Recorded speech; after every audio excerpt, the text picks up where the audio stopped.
కరీంనగర్ జిల్లాలో గంజాయి డ్రగ్స్ వినియోగంపై ప్రజా సంఘాలు తీవ్ర ఆందోళన వ్యక్తం చేస్తున్నాయి. ముఖ్యంగా కాలేజీ ప్రాంగణాలు గంజాయి సేవించడానికి అడ్డాగా మారాయని వారు ఆరోపిస్తున్నారు. ఇతర రాష్ట్రాల నుంచి జిల్లాకు విరివిగా గంజాయి సరఫరా జరుగుతోందని ప్రజా సంఘాల నాయకులు చెబుతున్నారు. బీసీ సంఘం నేతలు మాట్లాడుతూ గంజాయి కిట్లను పోలీసు శాఖ వినియోగంలోకి తీసుకువచ్చి మాదక ద్రవ్యాల సరఫరాను అరికట్టాల్సిన అవసరం ఉందని డిమాండ్ చేశారు. యువత భవిష్యత్తును నాశనం చేస్తున్న ఈ మాదక ద్రవ్యాల బెడదను కట్టడి చేయాలని ప్రభుత్వాన్ని కోరారు.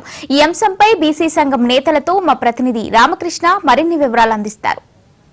జిల్లాలో డ్రగ్స్ గంజాయి వినియోగం పెరిగిపోతుంది. మరీ ముఖ్యంగా కాలేజీ సముదాయాలు ఉన్నటువంటి ప్రాంతాల్లో మాత్రం గంజాయి ఎక్కువగా సేవిస్తున్నట్లు తెలుస్తోంది. మంత్రి శ్రీధర్బాబు ఈ అంశంపైన కూడా దృష్టి సారించాలంటూ కూడా పోలీసు అధికారులను ఆదేశించడం జరిగింది. ఈ అంశంతో మాట్లాడేందుకు బీసీ సంఘం సంబంధించిన నేతలు మనతో ఉన్నారు.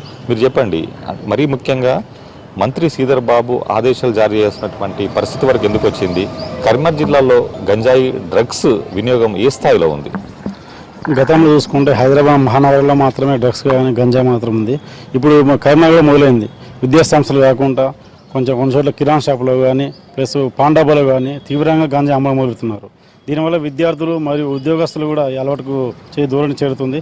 దీనివల్ల ఏంటంటే మహిళలకు రక్షణ లేకుండా పోయింది. అటు పోలీస్ నిఘా యంత్రం కూడా నిఘా ఉంది, పోలీసు వాళ్ళు నిఘా చేస్తున్నారు. సిపి గారు కూడా దీన్ని పాండాబాలు కానీ మరియు ఉమెన్స్ కాలేజ్ ఉన్న కాడ ఖచ్చితంగా ఒక షీటీని ఏర్పాటు చేయాలి.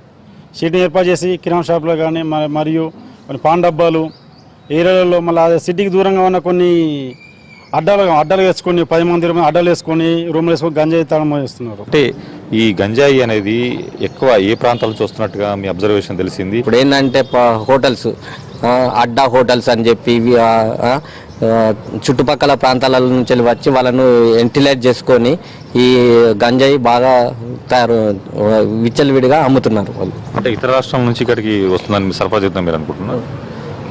ఇతర రాష్ట్రాల నుంచే వస్తుంది. వీళ్ళు ఏంటంటే వచ్చి పిల్లల విద్యార్థులతో కుమ్మక్కై వాళ్ళు ఎందుకంటే వినాయకులు చూడడానికి వచ్చి వాళ్ళతో వీళ్ళతో కన్సల్ట్ అయ్యి ఏంటంటే ప్రత్యేక హోటల్స్ పెట్టిన వాళ్ళతో కూడా కుమ్మక్కై ఇది జరుగుతుంది. సో మరీ ముఖ్యంగా అంటే ఈ కాలేజీ యాజమానులు ఈ అంశంపై ఎంతవరకు బాధ్యత వహించాల్సిన అవసరం ఉంది?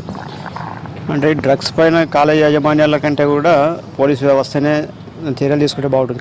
కాలేజీ అన్ని విషయాల్లో చర్యలు తీసుకునే అవకాశం లేదు. కాబట్టి ఇది బయటగా రాష్ట్రాల నుండి దిగుమతి అవుతుంది కాబట్టి ఫస్ట్ ఆ దిగుమతిని అరికట్టాలి. కాబట్టి అరికట్టాలంటే ఫస్ట్ ఈ రాష్ట్ర ప్రభుత్వం పోలీసు వ్యవస్థ ఉమ్మడిగా చర్యలు తీసుకుంటే తప్ప ఇది అరికట్టడానికి అవకాశం లేదు. ముఖ్యంగా విద్యార్థులు ఒక గంట ఇంతకుముందు పట్టణ ప్రాంతాల్లో మెట్రోపాలిటన్ సిటీలలో ఉంటున్న ఈ సంస్కృతి అనేది గ్రామీణ ప్రాంతాలకు కూడా పాకింది. గ్రామీణ ప్రాంతాల్లో కూడా విద్యార్థులు సాయంత్రాలు అడ్డాలు వేసుకుంటూ గంజాయి తాగడము, తల్లిదండ్రులకి దురుసుగా ప్రవర్తించడం జరుగుతుంది. వాళ్ళ యొక్క మానసిక పరిస్థితులు కూడా విపరీతంగా మారుతున్నాయి. కాబట్టి దీన్ని ప్రభుత్వం పోలీసు వ్యవస్థనే అరికడితే బాగుంటుందని ఆలోచన. అంటే దీన్ని అరికట్టడంలో పోలీస్ శాఖ తీసుకోవాల్సినటువంటి చర్యలు ఎలా ఉండాలని మీరు కోరుకుంటున్నారు? ముఖ్యంగా విద్యార్థులు కేఫ్లలో గుమికూడకుండా దాడి చేయాలి. ఒకటి అంత ఒకటే దగ్గర గుమిగూడి ఒకరి ద్వారా ఒకరు ప్రోత్సహించుకుంటున్నారు. అట్లాంటి విషయాలలో పోలీస్ శాఖ కొంచెం నిఘా పెట్టాలి. ముఖ్యంగా విద్యార్థులను ఒకే దగ్గర చాలాసేపు గుమిగూడకుండా చూడాలి.